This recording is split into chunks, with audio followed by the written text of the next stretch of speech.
Imagine standing before a wall of ancient stone rising 22 meters into the crisp alpine air, 4 stories of Roman masonry, its arched windows still perfectly framing a backdrop of snow-capped peaks.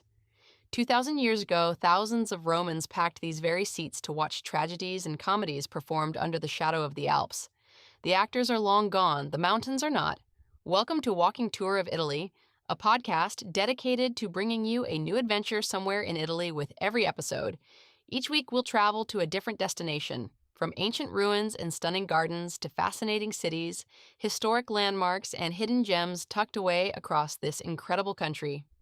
If you're gearing up for your own trip, head over to northstartravelers.com, where you'll find gear recommendations to help you travel smarter, plus a full list of our other podcast shows covering destinations around the world.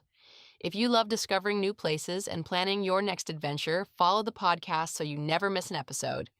And if you're enjoying the show, leaving a positive review goes a long way in helping others find it. Now let's explore Italy. You're standing on a narrow street just north of the ancient main road that once cut through the heart of this Roman Alpine city, and already you can feel that something extraordinary is nearby. The air here carries that particular stillness you find in places where history hasn't quite let go.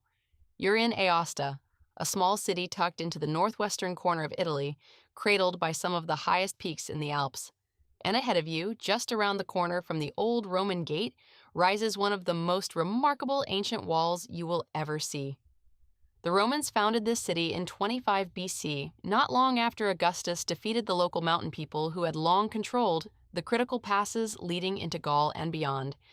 The emperor saw the strategic value immediately. This valley connected Italy to the roads leading into what is now France and Switzerland. So he sent 3,000 of his Praetorian soldiers here, and they built a city from scratch. Grid streets, city walls, baths, a forum, an amphitheater, and within just a generation or two, a theater. The theater was one of the early monuments of this new Roman city, and it was built to signal something. Roman theaters weren't just entertainment venues, they were civic statements. They said, "We are civilized people, we appreciate culture, drama, music. We belong to the greatest empire the world has known." In a frontier city perched at the foot of the Alps, that message mattered. Now step around to the south side and stop. Just stop. Because what you're looking at is extraordinary. The southern facade of the theater stands in front of you at its full original height of 22 meters. That's a 4-story wall of Roman stone, and it has been standing here for roughly 2,000 years. Most of the theater's interior, the seating, the stage, the orchestra pit, has gone quiet under centuries of earth and medieval construction, but this wall survived. It survived because later builders leaned their own structures against it, and those structures, paradoxically, helped protect the very thing they encroached upon. When modern archaeologists and historians cleared the medieval additions away, the facade emerged, and it has been carefully conserved ever since. Take a moment to study what you're seeing. The wall is organized into tiers of openings. Entry arches at the base, then 3 rows of differently shaped windows rising above. Vertical buttresses divide the facade into sections, giving it a rhythm that feels almost musical. Even in ruin, even stripped of its marble cladding and decorative stonework, there's a visual logic to this wall that speaks of careful, confident design. The Romans who built this knew exactly what they were doing. If you look down to the lower portion of the structure, you can make out the foundations of the cavea, the great semicircular seating bowl that once held between 3,500 and 4,000 spectators. The seats were arranged in tiers on a natural slope of the hillside, typical of Roman theater design, which borrowed this idea from the Greeks and refined it. There were separate sections, better seats closer to the stage, reserved for important civic officials and local dignitaries, and the general public filling the higher rows. The social hierarchy of Roman life was built right into the architecture.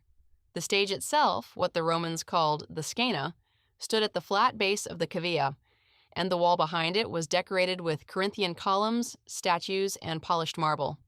The orchestra area between the stage and the seats had a radius of 10 meters. Scholars believe the entire theater may have been covered with a wooden roof structure to improve acoustics and protect performers and audience alike from the alpine weather. This wasn't a simple open-air venue, it was a sophisticated architectural machine designed for immersive theatrical experience. One practical note, and this is worth knowing before you plan your visit: The theater periodically undergoes restoration work, and access to the interior of the archaeological area may be limited depending on when you're here. Before your trip, it's worth checking the current hours and ticket information through the official Aosta Tourism website. Even when access to the interior is restricted, the facade can be admired from the street outside. And honestly, standing before that wall and looking up is an experience in itself. What did people watch here? The Romans loved their theater, and the program would have ranged widely. Tragedies drawn from Greek mythology and stories of gods, kings, and fate. Comedies full of mistaken identity, scheming servants, and improbable reunions. Musical performances, even athletic competitions sometimes took place in theatrical spaces. For the citizens of this young alpine city, the theater was a place to laugh together, to weep together, to be part of the great cultural conversation of the empire. After the fall of Rome, the city shrank and the theater fell into disuse. Through the medieval centuries, local people quarried its stones for their own buildings, a common fate for Roman monuments across Italy. The great stage wall crumbled, the marble cladding vanished, medieval structures pressed in against the southern facade from the outside, and smaller buildings eventually grew up inside the cavea itself. For centuries, the theater was hidden in plain sight, its skeleton embedded in the fabric of the town. It wasn't until the 19th century that serious attention returned to these ruins. The efforts of local historians, particularly a scholar named Jean-Antoine Gall, and the patronage of King Charles Albert helped bring the site back into public awareness. Restoration work began, the medieval additions were gradually cleared, and the ancient structure was recognized for what it was, one of the finest surviving Roman theaters in the Alpine region. In 2009, the site was reorganized as part of a combined archaeological area, and a single ticket now gives visitors access to the theater alongside several other Roman monuments in the city. Looking up at the facade now, it's worth thinking about that continuity. This wall has been part of the landscape of Aosta for 2,000 years. Romans looked at it, medieval monks looked at it, Renaissance scholars looked at it, and now you are looking at it, standing on ground that has been inhabited by humans since long before the Romans arrived. There is something quietly astonishing about that. The theater sits in what archaeologists sometimes call the entertainment district of ancient Aosta, because just a short walk from here stood the amphitheater, a larger oval venue that could hold many thousands more spectators and hosted gladiatorial games and spectacles. That structure was built somewhat later, during the reign of Emperor Claudius.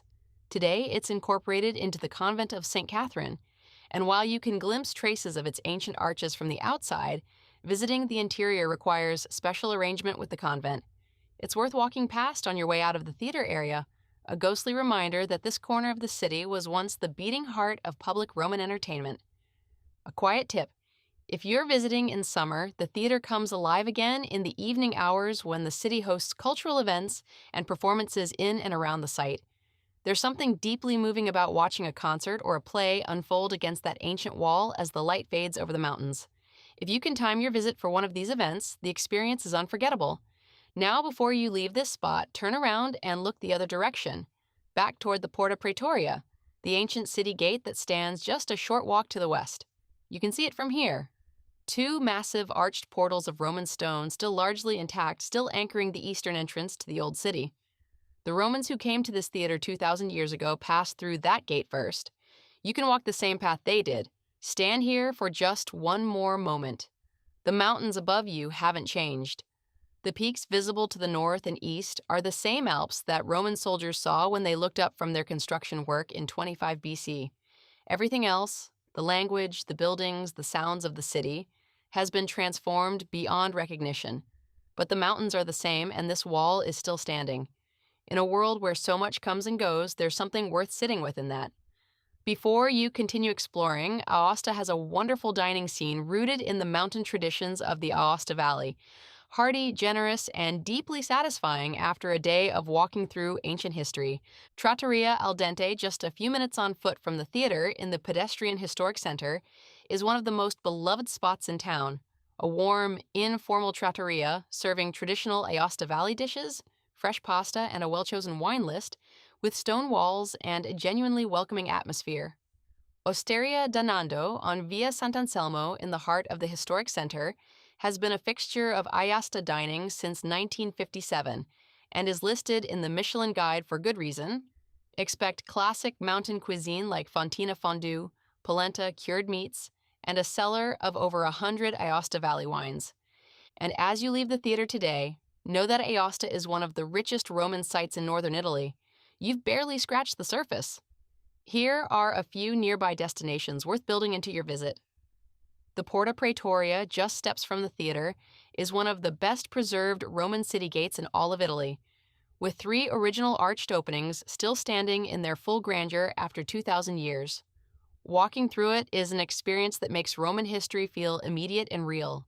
The Arch of Augustus stands at the eastern approach to the city, built in 25 BC to celebrate Rome's victory over the local mountain people and mark the triumphal entrance to the new colony, a magnificent reminder of why Aosta was founded in the first place. The Collegiate Church and Cloister of Sant'Orso, a short detour from the main Roman circuit, contains a stunning Romanesque cloister with 40 sculpted capitals illustrating scenes from the Gospels, as well as early medieval frescoes rediscovered in 1999, a beautiful counterpoint to all the Roman stone. The Regional Archaeological Museum of Aosta, just a short walk from the theater, houses an exceptional collection of finds from the city's Roman and pre-Roman past, perfect for putting everything you've seen in context. That brings us to the end of today's episode. Before you go, a few quick things. Subscribe so you never miss a destination, leave us a positive review to help others find the show, and share this episode with someone who loves exploring Italy. And if you're hungry for more adventures beyond Italy, visit northstartravelers.com to explore our other podcast shows and browse gear recommendations for wherever your next journey takes you. Your support means the world and keeps these adventures coming. Thanks for joining us, and we'll see you on the next walk.